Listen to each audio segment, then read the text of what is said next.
Hello everyone, GK here. After a very brief year-and-a-half long absence, I'm back. If you were wondering about that, if I can remember to, I will make a community post explaining it and my plans for the future. Anyway, welcome to the minigame review for Mario Party 3. As with last time, these will be done within 1 to 3 sentences per game before I give them a rating. And as a reminder, these are based off of my opinions and how I feel they fit within the game's meta. And this is a special one for me, as Mario Party 3 is my favorite in the series. It also started the standard for the rest of the series to replace the minigame roster, for the most part, in every subsequent game, for better or for worse. Anyway, off to the 4-player games. Treadmill Grill, a very solid arena survival type game. The shrinking platforms makes this one quite intense. Although it can end in a draw, there's a winner often enough. A+. Ice Rink Risk, another great survival game. It can be annoying to die by a shell landing right on you, but the game does give you enough time to react to the shadow. Best part, it does not end in a draw. All surviving players will win this one. A+. Parasol Plummet, an otherwise fun coin minigame that gets ruined by a somewhat broken strategy by hanging on the left or right sides. If you're the only one who knows it, you will run away with it. If everyone does this, the game is straight up not fun. C. Messy Memory, a good idea poorly executed. It's too easy for one, and if you're not good at it, then you can just copy off of someone else. D. Picture Imperfect, the replacement to Facelift that is neither as good or memorable. I do appreciate the different faces and difficulty levels, but it's too easy to get everything perfect up until the last hit, which is RNG. D. Mario Party IQ, a divisive concept to begin with. One that I actually kind of like, but god-awful execution sinks this one. The question pool is terrible. F. Curtain Call, a better memory-based game. It's harder to copy off of other people because they can trip you up easier. It may be a little confusing considering your right and left versus stage right and left, but once you figure that out, it's fine. B. Cheep Cheep Chase. Although I like mashers, I'm not a fan when you have to switch from mashing to doing something else. Plus, I'm certain the mashing is capped in this one. C. Snowball Summit, a fantastic and fun game ruined by execution. This has the same problem as Bumper Balls, where it draws out a majority of the time. C. Toadstool Titan, fun, iconic, and chaotic. There's nothing better than stealing the mushroom from someone else who found it. A-. Aces High, a dogfighting combat game that's surprisingly nuanced in the amount of strategy you can employ with the level of control they give you over your craft. S. Bounce and Trounce, the main replacement to Bumper Balls, but executed much better. The collapsing floor is what pushes this one to near perfection. My personal favorite game of the roster. S. Chip Shot Challenge. They somehow made an unbalanced 4-player game. Whoever goes first will often miss, then everyone else can just correct the shot. Turn order is determined by placement, which some people are okay with, but I'm not. Everyone should just have gone at the same time. D-. Mario Puzzle Party. Although I don't like puzzle games, this one is pretty decent. A nice arena feel, although the primary strategy is a little mindless of just dumping blocks, but still fun. B. The Beat Goes On.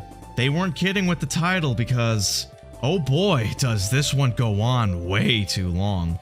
I like Simon Says kind of games, but when this one shows up, it grinds the whole game to a halt. Perhaps this would have been more fitting as a battle game. D+. Waterworld, a decent little racing game. I think the water physics adds to this game. It gives people falling behind a chance to cut ahead. B+. Frigid Bridges. I personally find this one extremely frustrating, but I recognize it's a well-executed game. That fish can make for some amusing moments. B-. Awful Tower, a pretty fun platforming race, although some get frustrated by the Hammer Brothers.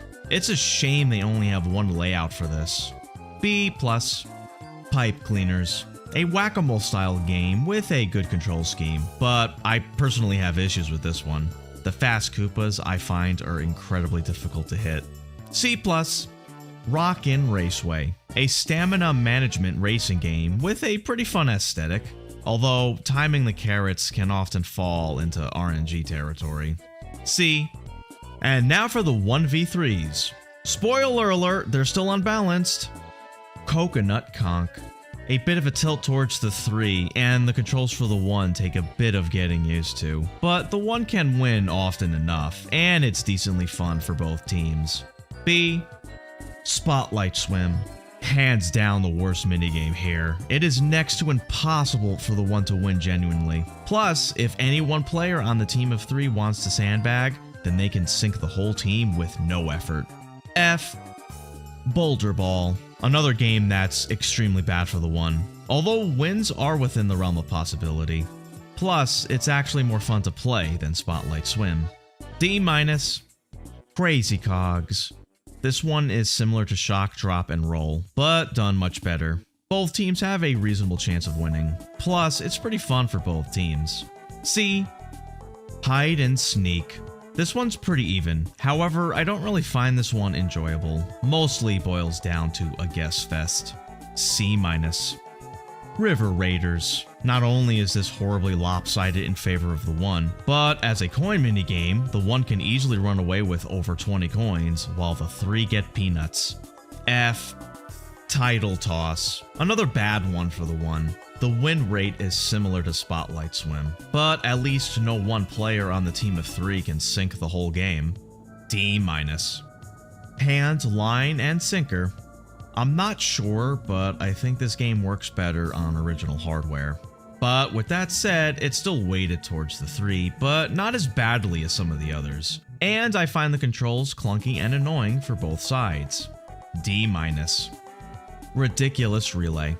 This one has a really good aesthetic, and each of the 3 having different controls makes this one interesting. The only thing dragging this one down really is that the middle player of the 3 is usually what dictates whether they win or lose. B-. Thwomp Pole. Pretty basic reaction-based racing game. Somewhat balanced, but there is a bit of an edge towards the 1. And I really don't find this one interesting. C-. And now for the 2v2s. Eats a Pizza. Starting off with what I think is the best 2v2. Even though I said I wasn't a fan of mashing while doing something else, this one works extremely well and I find it quite iconic. A. Baby Bowser Broadside. Now we get to the worst 2v2. To begin with, it's very monotonous, but what really makes this one lousy is they somehow made it unbalanced. The team that starts on the left and right will have to deal with the awkwardness of the controls randomly flipping your lefts and rights. D+. Cosmic Coaster. Pretty decent racing game. The addition of coins pushes this one to be a little better as it adds some risk-reward plays. C+. Puddle Paddle. The only coin 2v2 and a really good one. It can have a lot of hilarious moments as the game tends to devolve into arguments with your teammates. A-. Log Jam. An average reaction-based game. I like the aesthetic of it, but it does have a teeny bit of a runaway victory problem. C. Pump, Pump, and Away. The balloon burst replacement. Plays the same for the most part, and still a fine game. B-. Hyper Hydrants. This one is a confusing mess that was made unnecessarily overcomplicated. The different nozzle types for the sprayer are useless, and consistency of pumping does not yield consistency of results, as water will randomly stop flowing for no discernible reason. D+. Picking Panic.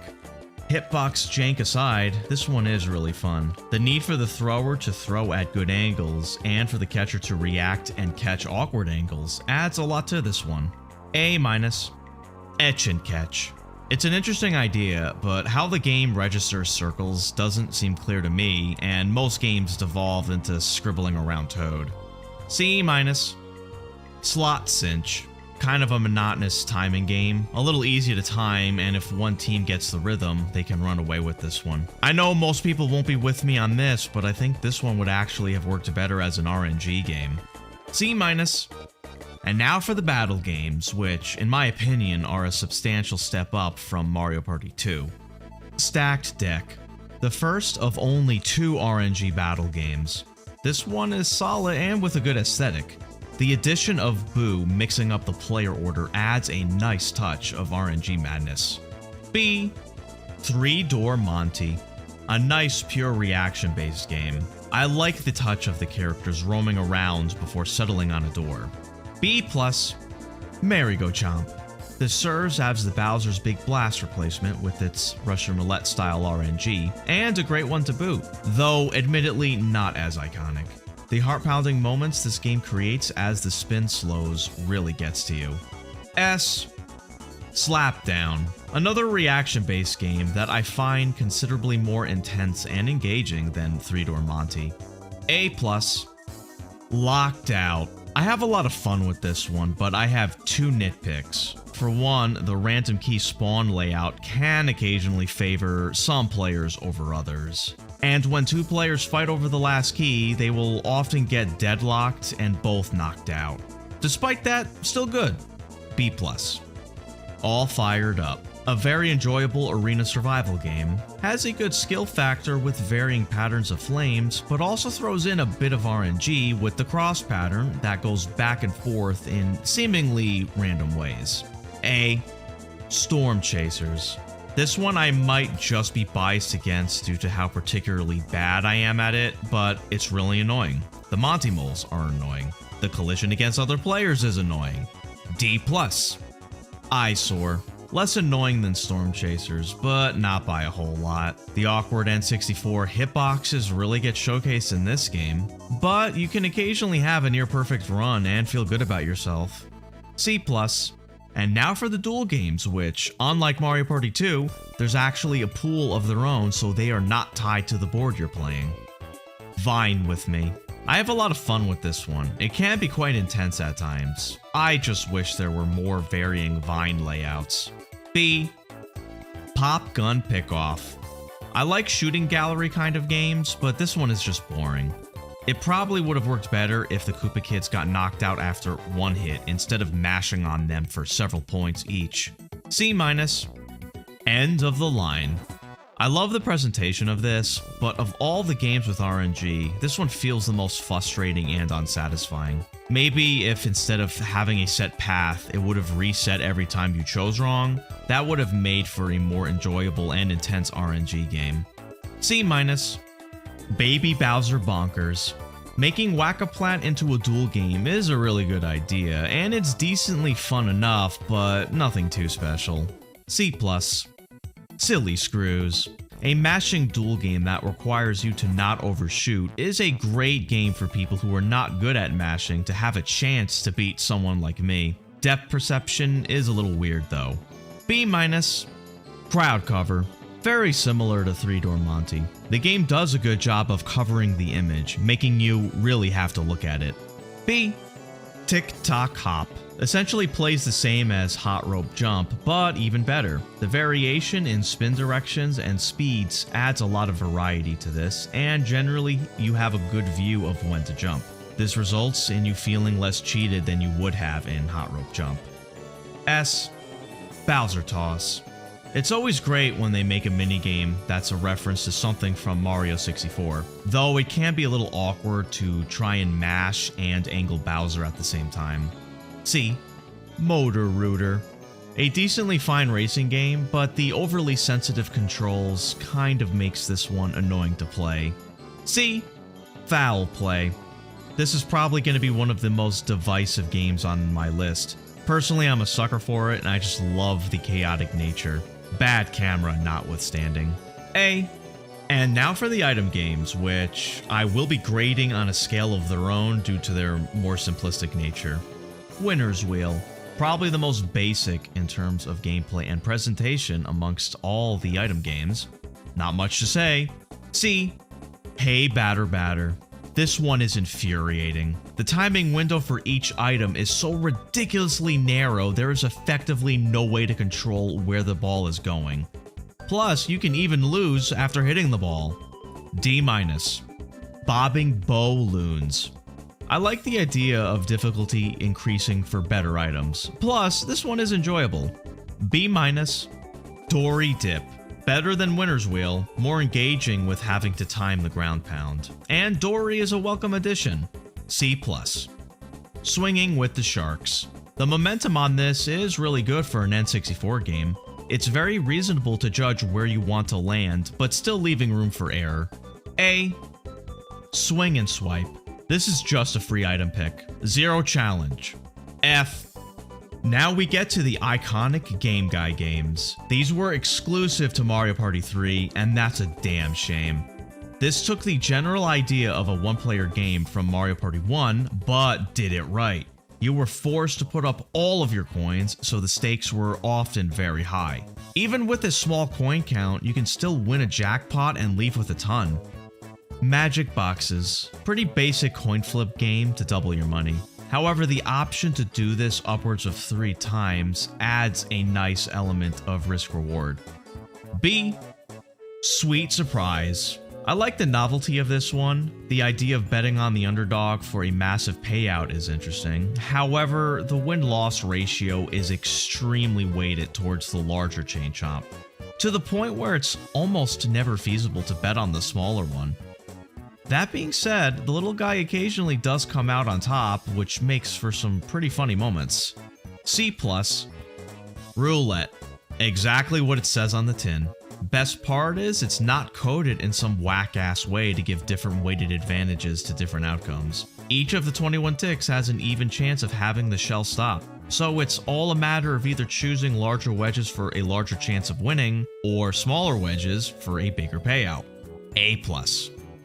And there we go. Overall, I feel the minigames are a bit more refined than they were in Mario Party 2, but with the GameCube titles ahead of us, things can only get better with better technology and the N64 jankiness behind us. Hopefully it won't take me another year and a half to make these.